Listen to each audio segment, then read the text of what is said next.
నెల్లూరు నగరంలో కరెక్ట్ 12 గంటల సమయంలో ఒక్కసారిగా నెల్లూరు నగరం మొత్తం చీకటి అవ్వడం జరిగింది. మొత్తం చీకటి అవ్వడంతో నగరపాలక సంస్థ లైట్లు కూడా వేయడం జరిగింది. ఒక్కసారిగా ఒక్క గంట పాటు హెవీగా అంటే భారీ నుంచి అతి భారీ వర్షం కూడడంతో అంటే రోడ్లు మొత్తం ఏ విధంగా జలమయమయ్యాయో మనం చూస్తున్నాము.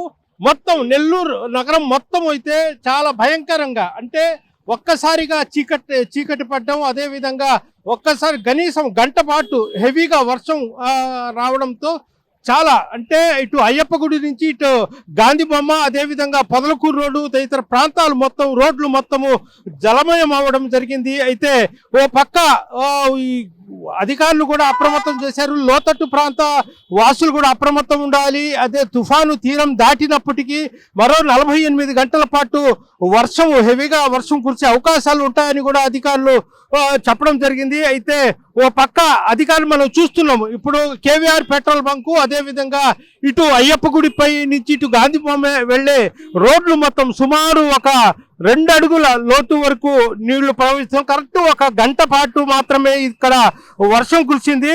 దీంతో నెల్లూరు నగరం మొత్తము నీట మునిగిన పరిస్థితి అయితే ఏర్పడింది. నిన్నటి కంటే ఇప్పుడు ఒకే ఒక గంటలో చాలా హెవీగా వర్షం కురడం జరిగింది. అదేవిధంగా చిన్న చినుకులు కాకుండా పెద్ద చినుకులు పడడంతో ఒక్కసారిగా ఒక గంటలోనే మొత్తము రోడ్లు మొత్తం పూర్తిగా నీటి మునగడం జరిగింది. మనం చూస్తున్నాం రోడ్ల మీద అంటే సుమారు ఒక అడుగు నుంచి 2 అడుగుల వరకు నీరు పూర్తిగా ఇదైపోవడం జరిగింది. మనం అలాగే చూద్దాం. అంటే ఈ మొత్తం అంటే ఇటు అయ్యప్ప గుడి వైపు నుంచి ఇటు గాంధీ బొమ్మ వైపు వెళ్ళే రోడ్లు మొత్తం ఒకసారి అటు చూద్దాం. మనము ప్రదీప్ అటు చూపించు ఒకసారి.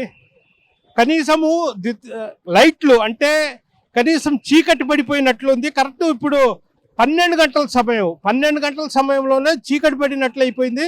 మొత్తం ఒక్కసారిగా కుంభవృష్టికి తలపించే విధంగా వర్షం కురవడంతో అసలు నెల్లూరు ప్రజలకు కూడా అర్థం కాని పరిస్థితి. రోడ్ల మీద క్షణాల్లో ఎటువైపు నుంచి ఈ వర్షపు నీరు వచ్చిందో ఏమో తెలియదు. ఒక 2 అడుగుల లోతు వరకు నీళ్లు ఒక నది మాదిరిగా ప్రవహిస్తుంది. మొత్తం మీద చూసుకుంటే భయంకరమైన ఒక గంటలోనే నెల్లూరు నగరం మునిగిపోయే విధంగా మనకైతే తెలుస్తుంది. అయితే ద్వితీయ చక్ర వాహనాలు, స్కూటర్లు, మోటార్ బైకులు మాత్రం వెళ్ళలేని పరిస్థితి. అదేవిధంగా అండర్ బ్రిడ్జీల కింద కూడా భారీగా వర్షపు నీరు